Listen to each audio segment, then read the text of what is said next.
आज जो हमारे गेस्ट हैं यहाँ पर अभी पीछे बैक स्टेज में, उन्होंने बहुत सारे गवर्नमेंट एग्जामिनेशंस को क्रैक किया है, इंक्लूडिंग यूपीएससी, और उनका अपना एक यूट्यूब चैनल है सिविल बीइंग्स के नाम से, जहां पर 2 मिलियन सब्सक्राइबर्स हैं। Please give an energetic and warm welcome to the one and only Sagar Duneja.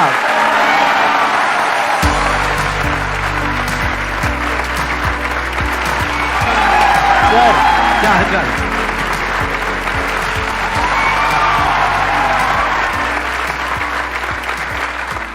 आइए बैठिए।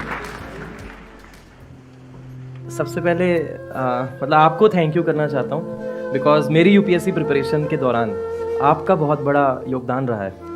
कॉलेज के हमारे सर्वर पे किसी ने आपका last life changing seminar upload किया, तो कॉलेज के सर्वर से लैंड से हमने डाउनलोड कर लिया, और फिर वहाँ से जब हमने देखा तो वो ऐसा एक लाइफ चेंजिंग सेमिनार था जहाँ पे उस समय मैं एक प्रॉब्लम से जूझ रहा था, over thinking, too much of over thinking, कि होगा कि नहीं होगा सिलेक्शन, करूं कि नहीं करूं। डिलेमा मेरा सारा क्लियर हो गया था उस समय जब मैंने आपको लास्ट लाइफ चेंजिंग सेमिनार देखा था, क्योंकि एज एन इंजीनियर हम लोग को वही चीज़ें समझ में आती हैं जिसमें कुछ लॉजिक होता है।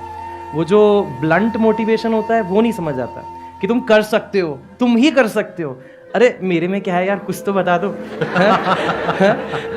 तुम ही कर सकते, कोई तरीका बता दो। सरकार ने बाकी सब मोटिवेशनल स्पीकर्स का मजाक उड़ाया और मेरी तारीफ कर रहे हैं। मैं जस्ट टू क्लैरिफाई,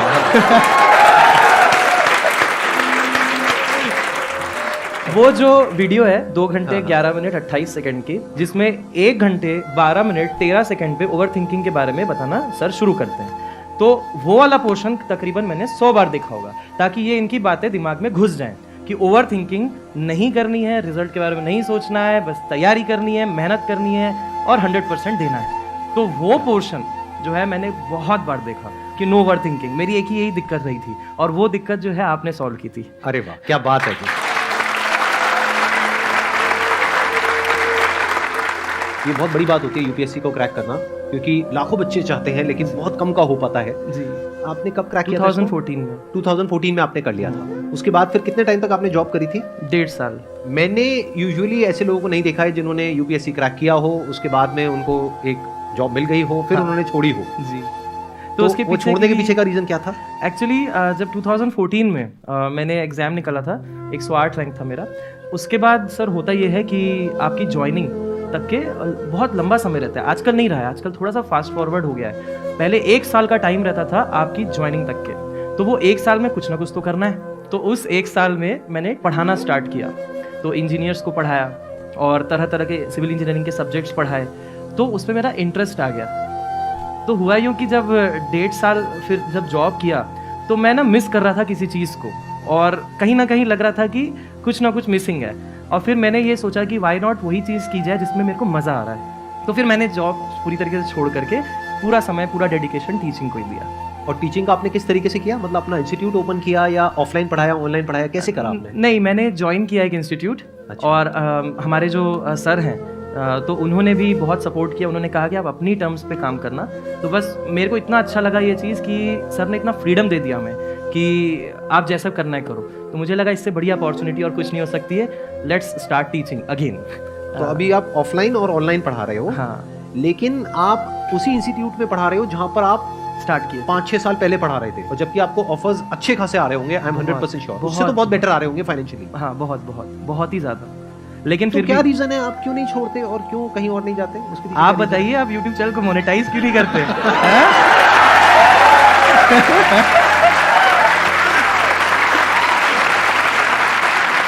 नहले पे धैला।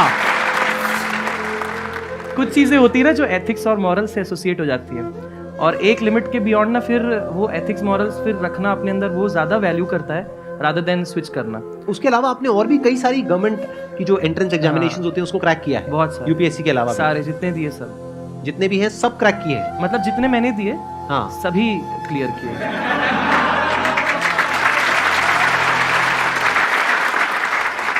तो ये कहना गलत नहीं होगा कि पहले आपने खुद किया, फिर अपने एक्सपीरियंस के बेस पे बच्चों को सिखा रहे हैं, पढ़ा रहे हैं जी, राइट? बिल्कुल बिल्कुल। So many students are preparing for government exams, be it SSC, CGL और UPSC, बैंकिंग। तो ऐसी क्या चीज़ है जो हमें बाकी स्टूडेंट से मतलब थोड़ा डिफरेंट बना सकते हैं कि हम क्लियर कर पाएँ? मैं अपने स्टूडेंट्स को भी हमेशा यही चीज़ बोलता हूँ कि सबसे इम्पॉर्टेंट है सर कि एग्ज़ाम की नीड को समझना कि हम किस एग्ज़ाम को क्रैक कर रहे हैं। आजकल क्या होता है कि सिलेबस जैसे क्या होता है, बहुत सारे कोचिंग्स, बहुत सारे ऑनलाइन ऑफलाइन इंस्टीट्यूट्स इतने हो गए हैं कि आपको क्या करते हैं कि थोड़ा थोड़ा एक्स्ट्रा पढ़ा देते हैं। जैसे कि इन्होंने मान लीजिए ये टॉपिक छोड़ दिया था, वो दूसरे टीचर ने एक दूसरा टॉपिक पढ़ा दिया, तो स्टूडेंट को लगता है कि अरे ये तो एक्स्ट्रा पढ़ा रहे हैं। लेकिन आजकल क्या हो रहा है कि इस तरीके से क्या हो रहा है, एग्जाम क्लियर नहीं हो पा रहे हैं because there is information overdose. आपको एग्जाम की नीड को समझ के पिन पॉइंटेड स्टडी करनी है जो काम की। बिकॉज मैं आपको एक चीज बताता हूँ कि एक एक व्यक्ति को एक एक सब्जेक्ट के एक एक टॉपिक में पीएचडी करने में 7 साल लग जाते हैं। जैसे हम लोग जब आईआईटी बॉम्बे में थे तो वहाँ पे हमारी एक सीनियर थी जो पीएचडी कर रही थी। वो पीएचडी अपनी कंप्लीट की है 8 ईयर्स में। उनका शादी हो गया, बेबी हो गया, सब हो गया, पीएचडी उसके बाद हुई कंप्लीट, वो भी एक टॉपिक में। तो इसीलिए हमें उस लेवल पे नहीं जाना है कि हम रिसर्च करें, हमें उस लेवल पे जाना है कि एग्जाम की नीड क्या है, उस नीड को टारगेट करें, पीवाईक्यूज को बार बार देखें, समझें और फिर ये देखें कि जो हम पढ़ रहे हैं वो पीवाईक्यूज से मैच हो रहा है कि नहीं हो रहा है। कहीं हम इधर उधर तो नहीं जा रहे हैं। क्योंकि आपको एक चीज़ बता देता हूँ कि जिस भी एग्जाम को आप ले लो, गवर्नमेंट के जितने भी एग्जाम्स हैं, आप ये पाओगे कि ज़्यादातर जो क्वेश्चन होते हैं वो पीवाईक्यूज से रिलेटेड होते हैं। मतलब एग्जैक्टली वो नहीं होगा तो उससे रिलेटेड होगा। तो अगर आप जितना स्टडी अच्छे से पीवाईक्यूज को करोगे उतना बेहतर तरीके से आप अपने प्रिपरेशन को चैनलाइज कर पाओगे। अदरवाइज दिक्कत ये हो जाएगी कि इधर उधर की चीज़ें जब करने में जाते हैं तो टाइम वेस्ट भी होता है और उसका रिसोर्स मटेरियल फिर खोजेंगे, फिर उसमें फिर टेस्ट वेस्ट देंगे, तो वो सब क्या करेगा, वो रैंक नहीं जनरेट कर पाएगा, वो वेस्टेज ऑफ टाइम। ठीक है, तो ये बहुत इंपॉर्टेंट है, study the syllabus, study the PYQs before actually studying the subject. And it makes so much sense to me what you just said कि ये बेसिकली क्या होता है, सिर्फ एंट्रेंस में ही नहीं, अगर मैं एंटरप्रेन्योरशिप के एंगल से भी बात करूं तो ये बात बहुत ही रेलेवेंट है जो अभी इन्होंने बोली है। होता क्या है कि हम बहुत कुछ करने की कोशिश करते हैं या हम सब कुछ करने की कोशिश करते हैं और सब कुछ कोई भी नहीं कर सकता। We have got limited time.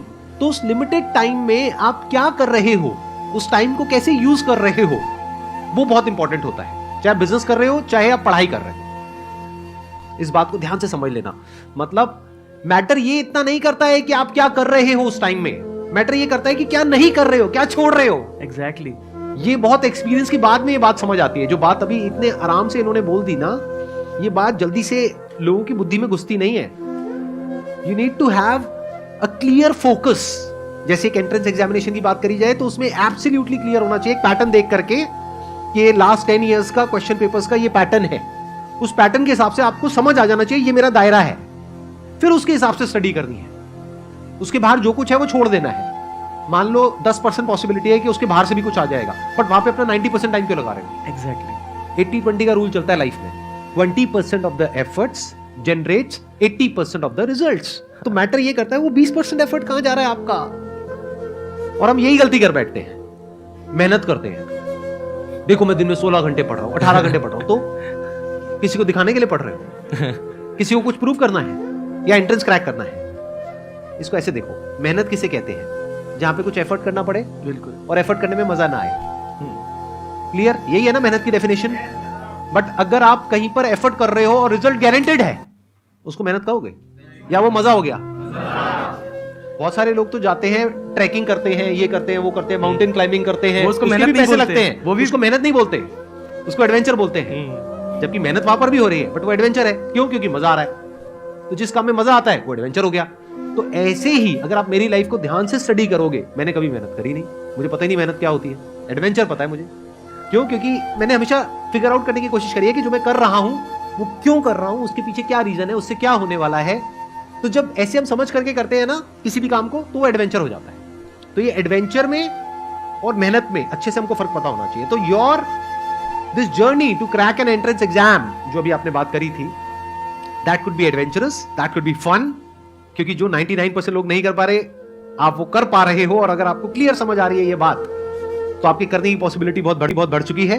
फिर चाहे आप वो कर रहे हो, चाहे आप कोई बिजनेस कर रहे हो, व्हाटएवर इट इज, तो वो एडवेंचर हो गया, वो फन हो गया। बट अगर ऐसे ही कर रहे हो जैसे सब कर रहे हैं, तो हार्ड वर्क हो गया भाई।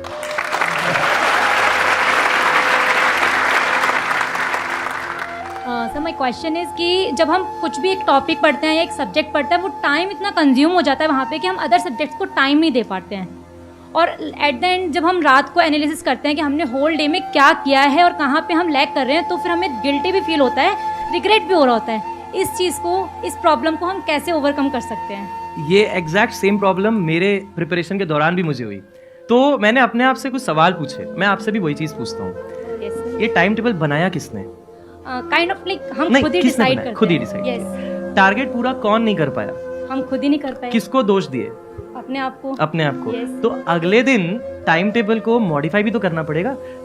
कोई चीज जब पहली बार एक्सप्लोर की जा रही है, how can you exactly know कि आप कितने टाइम में उस चीज को खत्म कर पाएंगे? तो एक तरीके से आप ऐसी चीज के लिए खुद को दोष दे रहे हो जो आपकी गलती की वजह से नहीं हुई है। बिल्कुल ठीक बात है। तो ऐसे चीज के लिए दोष खुद को देना ही क्यों है? जब मेरे साथ ऐसा कई बार हुआ होगा, तकरीबन 50 बार हुआ होगा, तो मैंने ये चीज रियलाइज की सोच के बैठ के कि मैं किस चीज के लिए खुद को दोष दे रहा हूँ। यार ऐसी चीज के लिए जिसको मैं जानता नहीं हूँ, उसको मैं फर्स्ट टाइम जानने की कोशिश कर रहा हूँ, मुझे क्या मालूम कि कितना समय लगने वाला है। तो अब टाइम लग गया तो लग गया, गिल्टी फील करने वाली क्या बात है? एटलीस्ट टॉपिक तो समझ में आया, कोई बात नहीं। अगले दिन थोड़ा मैं सोच समझ के और सही तरीके से कोशिश करूंगा, इटरेट करके कि अब मैं थोड़ा और करेक्ट टाइम दूं। ये इटरेटिव प्रोसेस है, जैसे जैसे आप करते जाओगे ये इटरेशन सही बैठता जाएगा, उसमें भी मार्जिन ऑफ एरर है। लेकिन जैसे जैसे आप पढ़ाई को आगे बढ़ाओगे, आपको रियलाइज होना शुरू हो जाएगा कि इस टॉपिक को करने में लगभग इतना समय लग सकता है। इट्स ऑल इटरेशन, क्योंकि जो भी चीज़ फर्स्ट टाइम की जा रही होती है वो इटरेशन होती है, और उसमें खुद को गिल्टी करके वहां पे काम को रोकने का कोई मतलब नहीं है। समझे बात? एक्सीलेंट पॉइंट, बहुत बढ़िया पॉइंट। एक सर से सवाल है कि सर हमारी लाइफ में ना हमेशा जब से स्कूल से पढ़ते हैं, हमेशा पढ़ते आते हैं, तो एक टीचर ऐसा होता है जो कुछ ऐसा सिखा के चला जाता है, मतलब उसकी ज़िंदगी भर याद रहती है। तो सर आपकी कोई ऐसी बात हो जो आपके टीचर ने आपको बहुत अच्छी बताई हो, जो आप हमें सबको इंस्पायर कर सकते हो, उसे बता गया कुछ भी? ये है हमारे NIT रायपुर के प्रोफेसर हैं, डॉक्टर समीर वाजपेयी। एंड जब हम जब प्रिपरेशन डेज की बात कर रहा हूँ कॉलेज की, तो उस समय गेट की जब मेरे को तैयारी करनी थी, गेट का एंट्रेंस एग्ज़ाम जो होता है IITs में एडमिशन के लिए और PSUs के लिए, तो उस समय हमारे रायपुर में ऐसा कोई कोचिंग इंस्टीट्यूट है, मतलब ऐसा कुछ नहीं था जो मतलब गेट की तैयारी उस लेवल पे कराते जैसी हमको चाहिए कि हम सीधा टॉप रैंक पे लाएं। तो उस टाइम पे मैं सेल्फ स्टडी करता था, and he was the person जिनको मैं मतलब क्लियरली बता पाता था कि सर मैं गेट की तैयारी कर रहा हूँ। एवरी टाइम समीर सर हम लोग को यही कहते थे कि बहुत अच्छा कर रहे हो, मेरे को भी यही बोलते थे बहुत अच्छा कर रहे हो, करते रहो करते रहो। तो मतलब एक टीचर वो होता है जो अपने स्टूडेंट को नो मैटर व्हाट उसको बेस्ट से बेस्ट परफॉर्म करने के लिए हमेशा मोटिवेट करते रहे, चाहे वो स्टूडेंट कैसा भी हो, क्योंकि ना कौन सा स्टूडेंट कब क्या कर जाए कुछ पता नहीं। बहुत बढ़िया, thank you so much. It was